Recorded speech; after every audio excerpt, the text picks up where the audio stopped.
Recently, I heard an amazing story that amplifies the remarkable volunteers that serve every weekend.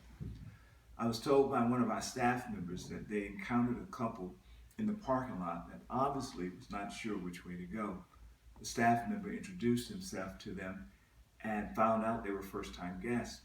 He then took them to a greeter that was waiting in the front of the lobby and introduced them to the greeter, and the greeter was so happy to see them, and then turned and took them to our host waiting in the sanctuary, introduced them to the host. The host was happy to see them, and in a few moments had them seated in a wonderful seat. I'm sure that couple felt as though they were VIPs.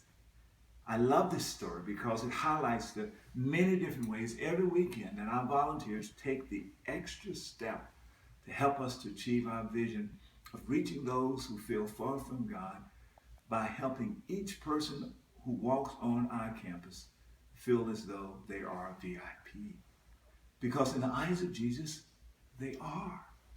This is what we mean when we say everyone matters to God and everyone matters to us. So I want to thank you for the variety of ways that you've helped us to make people feel the love of Jesus Christ every weekend.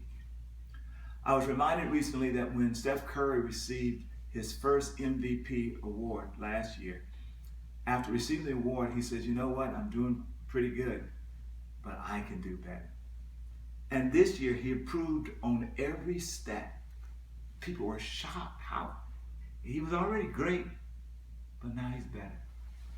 That's how I feel about all of us as we work to do the best job we can, loving people in the name of Jesus. I feel like we're already great in many ways, but we can do so much better.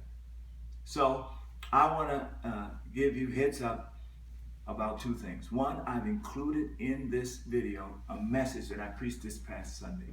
One of the most important messages I've ever preached that goes towards shaping culture for how we want to make people feel when they get to NBCC. And lastly, in the next few weeks, check your emails. We're going to be inviting you to an important meeting for all of our First Impression team members. I'm going to be there casting vision, answering questions, and together helping us to take the next step into being the people that God has called us to be. I hope to see you.